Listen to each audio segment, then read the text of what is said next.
Okay, you guys, on today's episode of Hard Costs, I want you just to prepare your abs.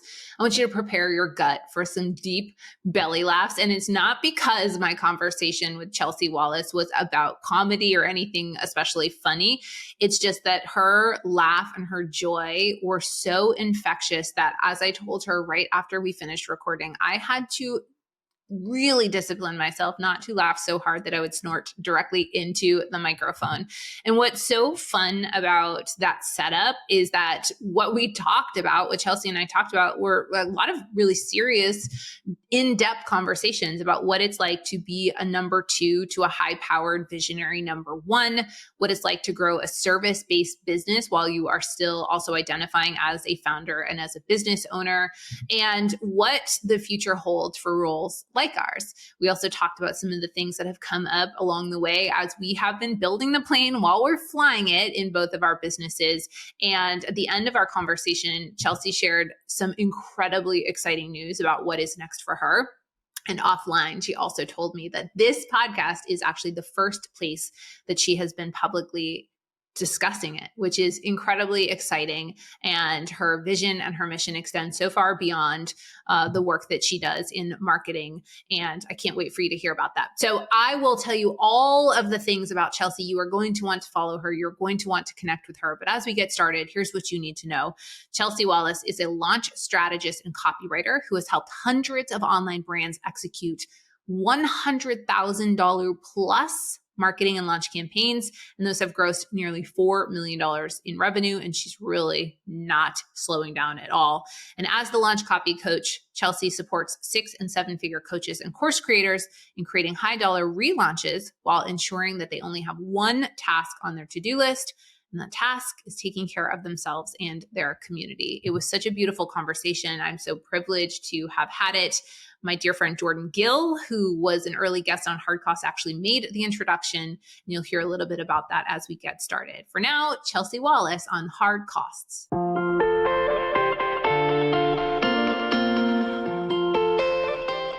Chelsea, welcome to Hard Costs. Thank you so much, Katy. I'm so happy to be here today. I'm excited to have this conversation. Oh, me too. And I have to tell you, I am going to ask you all about your origin stories as a launch copy coach and all of the amazing things that you have done. But I also wanted to share that our origin story came from such a beautiful place because Jordan Gill, who was one of the first people I interviewed on Hard Costs, is actually the person who did matchmaking for us. And I just wanted to tell you how much I love when we come together inside of our community, whether it's like people that have complimentary services or really anything. And I genuinely, like when I saw you pop up, I was like, here we go, collaboration magic again. Listen, side note, Katy and I were just talking about Make Your Mark Live, and we were just like, this is happening because the magic that Jordan creates, like, we are so appreciative, Jordan. If you're listening, hi, we love you. We're gonna tag Jordan. She's gonna get full credit for the fact that you and I are now instant BFFs, and I think that was her plan the whole time. But what's really nice about this for me is that a lot of times I will have someone on the show, and I have been following them or I've known them for a while, and I am excited to chat with you because I know very little about you. And that it's so fun for me to dive into how did you become who you are today? So let's start from where you are today. When you introduce yourself and you do your elevator pitch, how do you describe yourself? What do you tell people you do? Yeah. So I typically say that I am a full stack launch support and coaching team, even though it's like a teeny tiny team. It's me and just a couple other people. It's not like an agency or anything like that. And my real goal is that for every client I work with, every coach, every course creator, to just have one thing on their next launch to-do list, and that's to show up, love on themselves and their people, period. Like for me, it's my absolute thrill and privilege to show up and just like take everything off their plate. So they just have to show up and be themselves, love their people, take care of their energy, all the good things. And so, I mean, when I introduce myself, that's kind of what I say. I've been in this space for going on 8 years now? Dang. Yeah.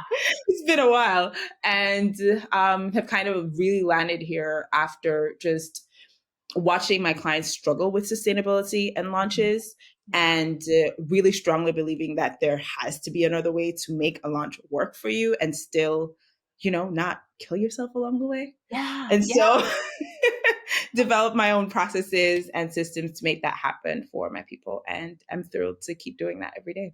I love that because so you and I share something in common, which is, I really think about myself as a service provider first. I'm also a Mhm. founder and I'm running a business. And so a lot of the things that come up for me, like how much money am I generating? What's the profit? Where are my leads coming in? That still applies to me and it applies to you. But, when I'm Mhm. at my best, I'm actually not the one with the big, bold vision. I'm really supporting the visionary and taking their Mhm. idea from kind of up here in the clouds that may or may not happen to like, wow, fully executed Yeah. magic. And I Yeah. find one of the reasons I love conversations with people like you is that there is, I think sometimes this, what I feel is a myth that being a founder or being an entrepreneur is one specific thing. And it's usually like Mhm. that sort of stereotypical CEO, right? The founder Yeah. of the program, the coach themselves. And I think you and I both know that without the work of a number two or a really amazing team like yours, good ideas die very quickly. They just kind of Die. get lost. Do you ever Die. feel like that disconnect of being a business owner who's really trying to achieve big things while serving other CEOs? Listen, that is a daily disconnect for me. Okay. We're still working through that over here. Yeah, I think you and I are we're gonna have our own club of service providers who are having a little bit of identity crises every day. Yeah. Because I mean, I will like brag on myself for a second and own my space. I'm a damn good number two. Like, I will be the best co-pilot that you have ever had. I will take your vision, I will blow it up, and I will help you to implement it.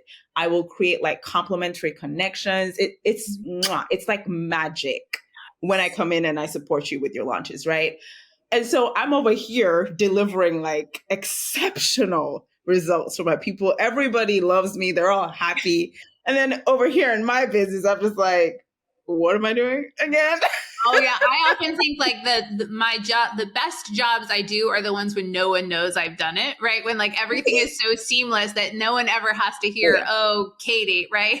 And so there Mhm, is mhm. sometimes like an identity crisis of like when I'm doing my best, I'm actually sometimes invisible, and that's by Yeah. design. But it can be really hard to Mhm. live in the space where that's maybe not as common as like a super celebrated CEO or founder.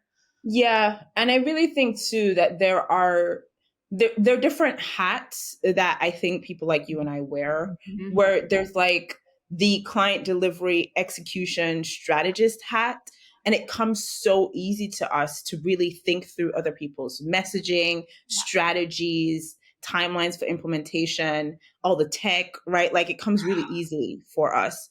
But then when we put on our own CEO hat, I feel like I don't know if it's just that we just don't have enough practice in doing this for ourselves, Mhm. but I always find that there's a gap and I feel it. Because when I'm working on other client stuff, I know when I've created magic. When I'm Yeah. sitting in my own stuff, I'm like, there's something missing and I can't quite figure out what it is. You know what it is, and I'm like thinking about this in real time as you're sharing this. Mhm. I sometimes will dissuade people from looking at my email marketing or looking at my website Mm, because, by again, partly by design, and what's nice about being who we are is that like if I don't have time to work on my stuff, that's a good thing, right? I'm so booked yeah. out and I'm so busy with client work that I find really impactful and exciting that I just don't ever need to come over here and think about generating leads or Mhm. whatever. So I Mhm. often will tell clients like, "Hey, I'm amazing at doing your stuff, and frankly, I ignore my own." But there is this element I say all the time, like I'm the cobbler's daughter with no Oh shoes. yeah. Oh And it yeah. is like yeah, but I also, and again, like I hadn't really even put this together until you said what you said, but it's like that's my work and I love my work. And it sounds Mhm. like you do too. Like I watch your face Oh light up, which just makes me so happy. But then it's like if I have to sit down and do it for myself, but now it's actual like work, So Well, do you find and that? I kind of find that. So like there are times in my business where I will put on my CEO hat and things are just clicking. Hmm. And there are other times, and I find, and this is why I said at the beginning, like, I feel like I'm still navigating this right now because it feels so 50-50 hit or miss. I haven't put the systems in place yet to make it feel like it's always firing. Like sometimes I'm in roast, I'm on fire, I feel it, the magic is there. And then other times I'm just like, what am I writing in this email? Why Oh, am I even writing this email? Should people even be hearing from me right now? Is this valuable? Like, then you've talked yourself out of doing it, or it's hours later and you're like, well, that listen, block of time I had for myself is gone. God, I guess we'll get back to client work. Well, it makes me feel better. And it is so interesting the more that I talk, especially with, again, and I really try, I don't want to make it feel like there are tiers or hierarchy in the service provider space. But, I have been an online business manager. I have done more kind of virtual assistant work. And now I really know that I am in a different space. I'm like you, I'm in leadership. One of my requirements when I work with a team is that I'm part of leadership. Right. So this is like a CMO, COO level of role. And so it's really interesting though, to like hold those two things where you are still the implementer, or you're still the person who's making sure the implementation gets done, but you've also elevated to this strategic partner role. And it's really exciting, but it can be quite a shift. Did you find that when you were coming up through the early stages of your business? 100%. I think probably up until maybe my halfway point, year 4, year 5, I found myself really struggling, and not until then really figuring out, how do I own being the leader, like being the one that my clients actually look to for the suggestions, for the refinement, for the ideas. Like I come with the proposal, right? The recommendations, and own that and clearly communicate why this will work, the risks that are associated, what outcomes we can expect, and the timelines for it, right? And I feel like owning that, and then also being the person that manages or does the implementation, is so like you said, I don't want to create hierarchies in any way, but it is very, very different. Yeah. And there's a level of responsibility that I think we carry as the leader, as the co-creator, that we often have to kind of shift out of as the implementer in a way. Like the ownership is just different. I don't know if you've experienced that, but for me, like owning the recommendation, the strategy, the suggestion, the proposal versus owning the implementation, it feels, I don't know, it feels different to me. I can't really explain what it is, if it's like a different level of responsibility for outcomes and results. You said or co-creator, and like I got chills in my body, because I think that's the closest I've ever heard the process described. It's certainly the way that I envision, my partnerships. I've played around with it being a partnership, but even that doesn't feel totally true, because at least for I'll only speak for myself. I'm extremely aware of the fact that even when I'm on leadership and I'm the number 2, I'm not the founder, right? At the end of the day, I care deeply, as I know you do, because I take my work seriously, and because I only commit to projects that I'm genuinely cheering for to go well. Right. But, at the end of the day, if something doesn't meet the KPIs, or it doesn't do what we thought it was going to do, it's not my money. It's not my business. It's not my, right. Yep. So I really struggle with I have always struggled with the word partnership, but the co-creating feels very authentic, because you're creating this, not just a program, but a process, and like celebrating the wins. Hopefully it's all wins, but certainly kind of, acknowledging when things don't meet the expectations. Don't go well, and navigating that too. There's a shift that's required, I think.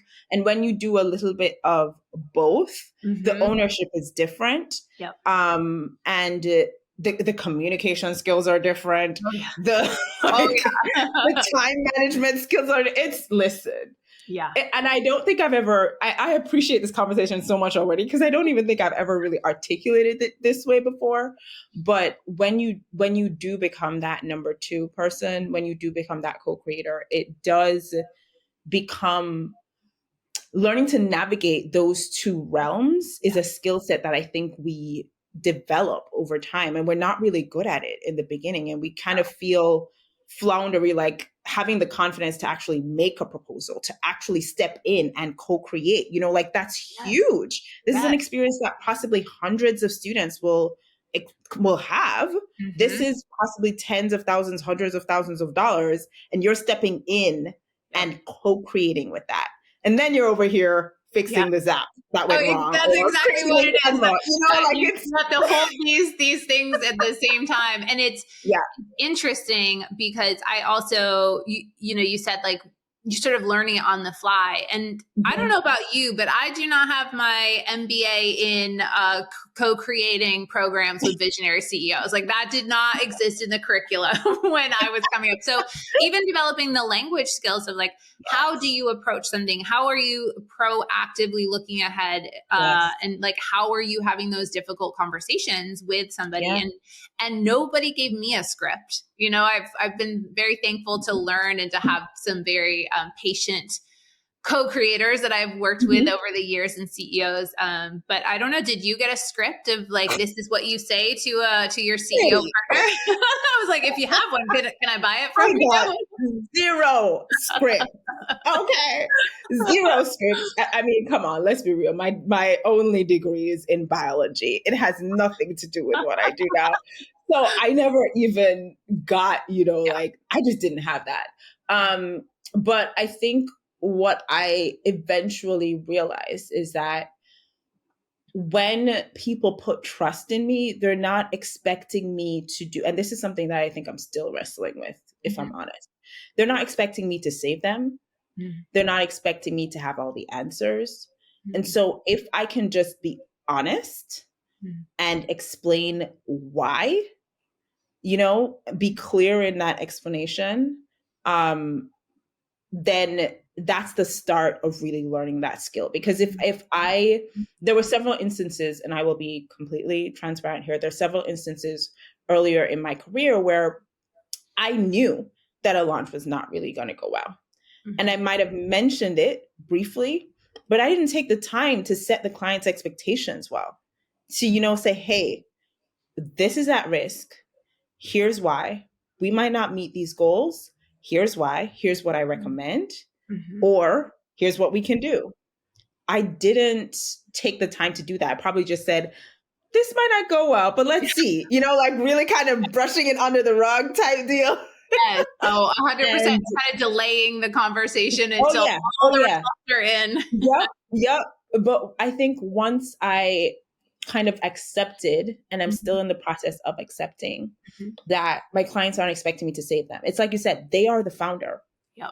I am simply co-creating with them. I am augmenting, complementing, expanding, optimizing the greatness that they already have. And so it's not my job to be fully responsible for all of the results. It's my job to help them make decisions.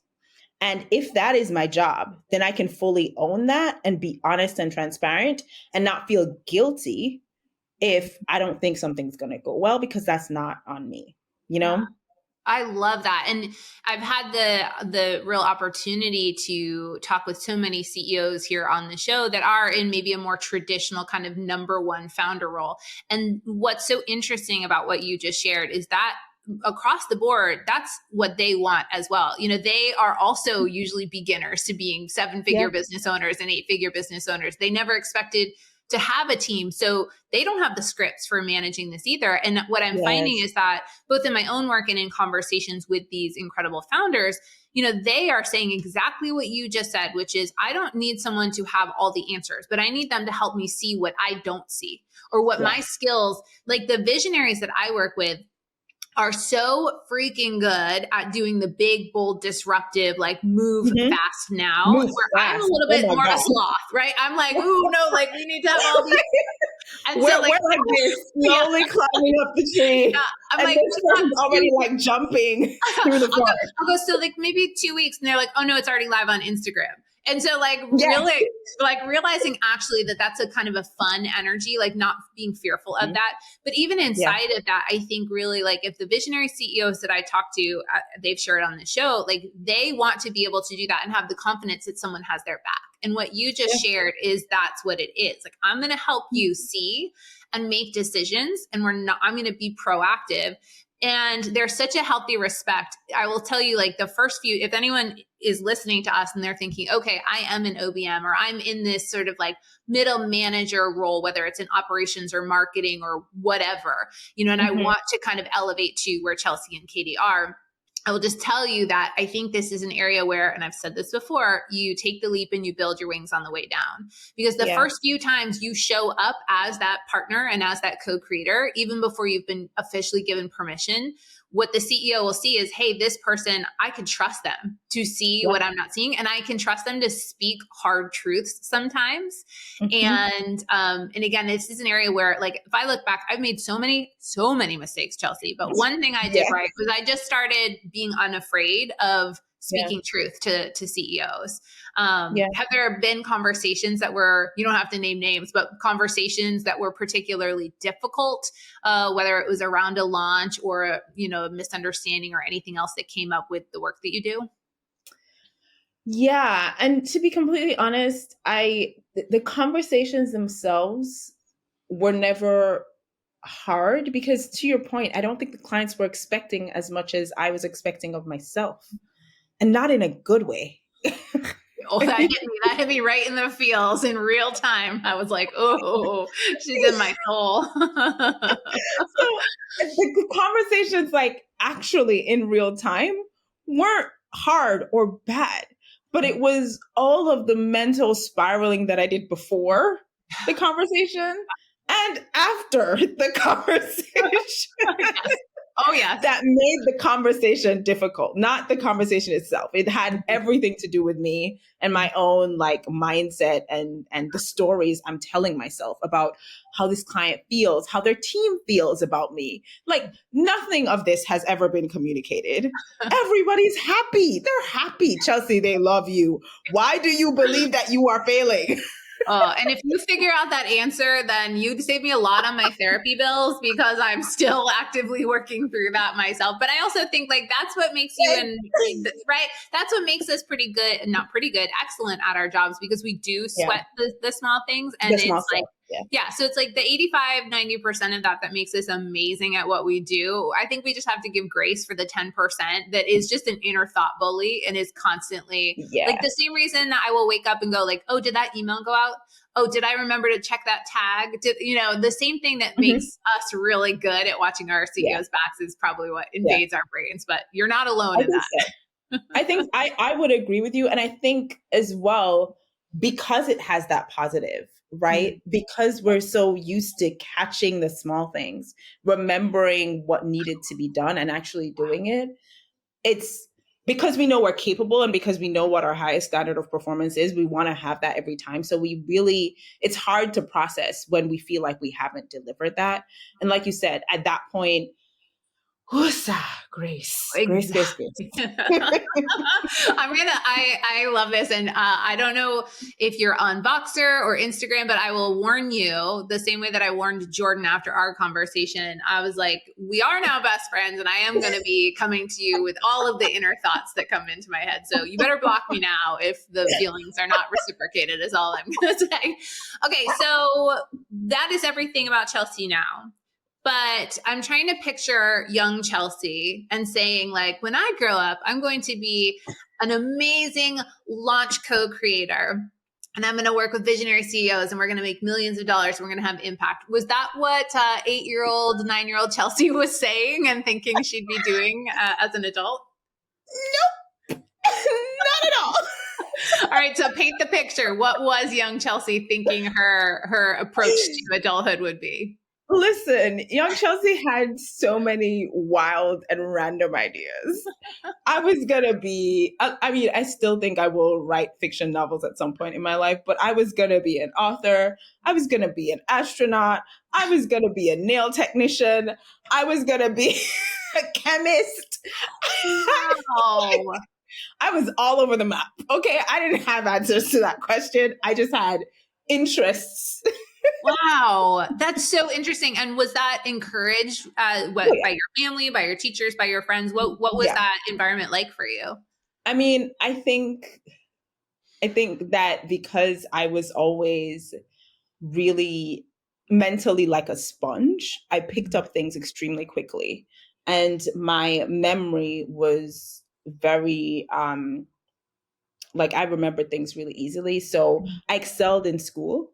And that system was set up, I think, for people like me. It's not set up for everybody, but it was set up for people like me because I just remembered everything and reproduced it beautifully. And because of that, everyone always said to me, I could do whatever I wanted to do. Mm-hmm. And so I made up my mind that I was going to do all the things. Now, later on, I kind of realized, obviously, that some of those things were not as interesting as I thought. But yeah, it was a very encouraging and kind of wild and free environment over here. Not that I was necessarily exposed to what it would mean to do all of those things. Like, it's not like I ever went to, I don't know, any kind of museums or labs or anything like that where I would have that exposure. I just kind of dreamed up what it would be like and decided, yeah, that's cool. Let's do that at the time. Did you have a lot of entrepreneurial minded people around you, or had you seen like business in action, or what was that? Yeah. So actually I did. My dad was always like doing little side hustle things here and there. And so like, I didn't realize it at the time, because if you had asked me on that list, business owner, CEO was not on that list, Katy. It was not on that list. Okay. But all around me, there were always people, and I'm Jamaican, born and raised in Jamaica. I currently live here now. We are side hustlers. We will do everything and anything to make the money come in to take care of our people. So it was definitely a part of my culture and my upbringing. It just never really clicked that that should probably be the thing, because here's the thing too, with that, I didn't realize this at the time. Obviously, with entrepreneurship, you can do all the things you want to do. It just didn't click at the time. But yeah, I was wild out here, man. I love that. And by the way, it's so funny that you just shared that, because I have this memory of a trip that I took to Jamaica when I think I was probably 20 or 21. And I had maybe one of the most fascinating conversations of my life with a woman who I had bought some fruit from, like just, walking to the beach. And then later that night, as we're walking home from the beach, she's doing hair braiding services. And of course I stop and I get my hair braided. And it was you just like unlocked this memory that's now 20 something years old, where like her approach to how she ran her business and why she, it was just so interesting. And I didn't have that perspective, but now I have this like memory of, I saw this in action. And I think like all of that is really formative too, right? Like hearing, that's why I've always been such a collector of people's stories, which is obviously why I love doing this podcast. But I love that. And now I need to book my trip back to Montego Bay. Yes. I bet she's still working. I bet she's still there hustling and making money and has more to share with me. Okay, so I do have to ask you about your biology degree, because that one surprised me. So we've got all of the varied interests and the goals. Biology, maybe not. And you can correct me if I'm wrong. I wouldn't say that's the most like creative entrepreneurial field to go into, especially as a like a high school and college student. So what led you to a biology degree? So I think it was the thing that I think as I grew, I kind of realized, oh, right, we need money. This is why we have jobs. And so I have to now figure out what I'm interested in enough to spend all my day hours at in order to get said money. Mm-hmm. And I had a few kind of out there ideas when I was older, like marine biology or geology or random wild things. I told you, I was wilding out here, man. I'm like picturing the leap from you knocking on rocks looking for geodes to finding gems in launch copy. I mean, I don't know. There's probably a transition there, but okay. But you were here's what I do know about you. You were always curious. Then you were curious I loved to learn, and I think that's why I ended up in biology. Is because I always felt like it was the easiest thing to learn for me. It and geography, but I love biology more because of the human body systems. Yeah. I would just suck up all of that knowledge. I still do it today. I still just randomly find videos on YouTube about like fascia and the circulatory system and mitochondria, like random-ish, right? Like, but it's so fascinating to learn about to me. And I think that's why I ended up in it. And that's why 4 years in, when I got my degree, I was like, wait, I only did these 4 years because I'm fascinated by what I was learning. I don't want to teach. I don't want to be in a lab. I don't want to become a doctor. What the heck am I going to do with this biology degree? I know. Launch copy, launch marketing, launch strategy. Oh my gosh. Well, listen, what happened is I came home right after that. Well, thereabout, because I worked in a restaurant for a while. I'm telling you, Katy, I worked in a restaurant for a while. And then I came home and I was like, well, because I studied in the US. So I came back to Jamaica and I was like, I need to find something I can't just sit here on my parents' couch. So I kind of stumbled via Twitter into the world of remote work, stumbled into social media management, copywriting, realizing my clients didn't really, like 50% of them didn't use my copy, even though they loved it because they kind of backed off of whatever they were launching. You know, like they'd say, oh, I'm going to launch. I need this. Pay me. Love it. And then scratch the launch. Like, well, listen, I want you to use my stuff because I want to see it have an outcome and get the testimonials and celebrate with you. So let me just do the whole 9 yards. Let me just do the strategy and the writing for you. And it kind of made the shift at that point, which is when I think the fullest expression of all of my deliverables in its initial forms started to take shape. So that resonates so deeply with me because it's almost exactly my path. I would put together marketing and launch strategies. Now my kind of zone of genius has always been a little bit more on like the automations, tech, like the systems side. I went to school for broadcast journalism, so I had a lot of experience doing copywriting and sort of persuasive storytelling, but I didn't really think that was my gift. And just like you, I would hand off these plans and I was very proud of them. They were very good. And then the client would be like, oh, but I actually don't know how to send an email, or like, I don't know how to make the sale, you know, the product sale checkout experience connect to the thank you email. So I, like you, was like, well, if I want this in the world, then I've got to do the service. And it pretty quickly became clear. And I think, like, to your point about the visionary CEOs that we work with now, it's like the same challenge that someone has when they're working on a blog or starting their business. It's the same challenge as when they're running a 7-figure business, right? They don't want to do all the detail work. They're not good at it. And it's honestly a waste of their talent to be spending the time in the back end. So that tickled me when you said that. I was like, yes, that's exactly how I got my first few clients too, and figured out that this was an in-demand service. Yeah. Okay. So I wish that we had a whole 2 hours together. When we see each other at Make Your Mark Live, which we're manifesting for us to both be there, and you and Jordan and I can hug each other in person. We'll have a lot more time to talk about this, but I would love to know, just as we look forward, like, what is next for Chelsea? What's the big, bold dream that you have? And it can take any timeline that resonates with you. What's the big plan for you? Ooh, Katy, that's a big question. It's called hard costs, not like easy answers, Chelsea. I mean, I love my work. Mm. And I thoroughly enjoy what I do. I think the strategic data-based part of my biology education really served me well in what I do now. And I thoroughly enjoy it. But my business literally is a means to an end for me.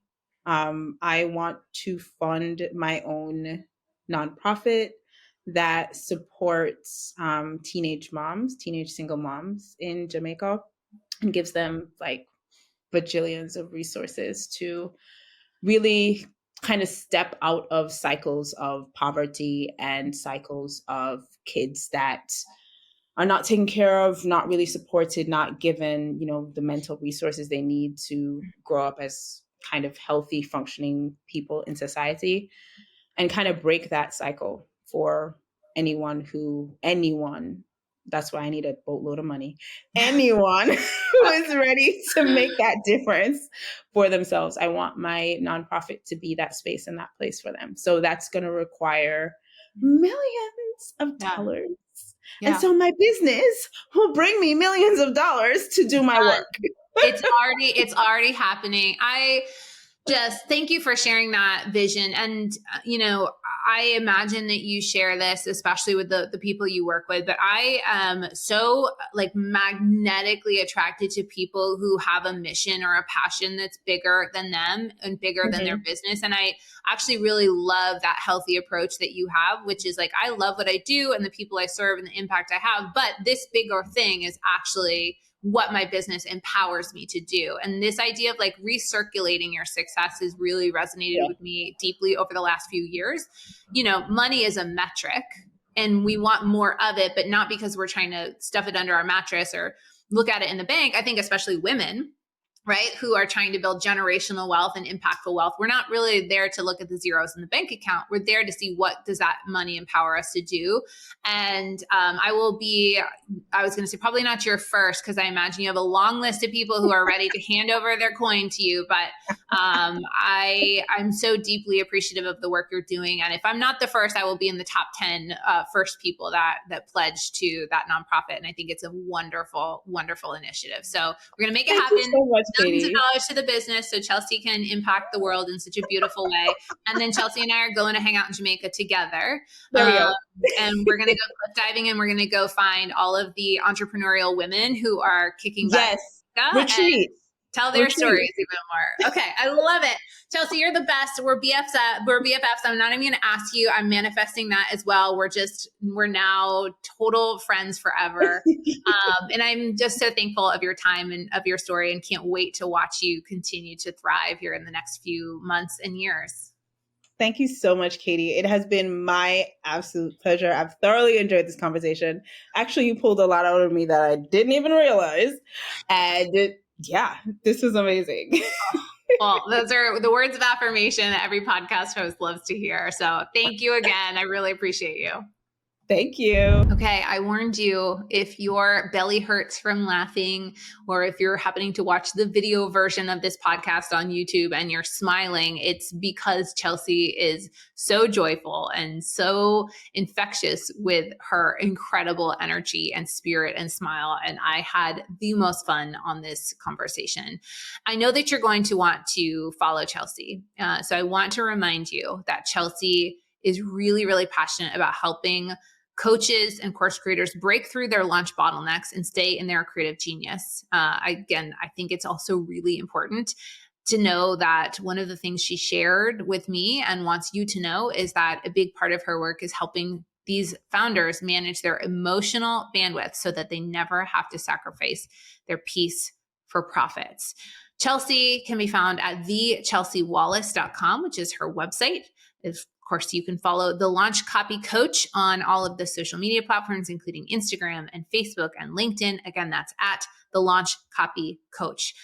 Thank you so much to Chelsea. Thank you to all of my guests. And of course, a deeply, very special thank you to all of you who listen, who rate, who review, who send me feedback. It is truly such a joy for me to have these conversations, and I'm deeply appreciative of every single one of you who enjoys them right along with me. And I'll see you on the next episode of Hard Costs.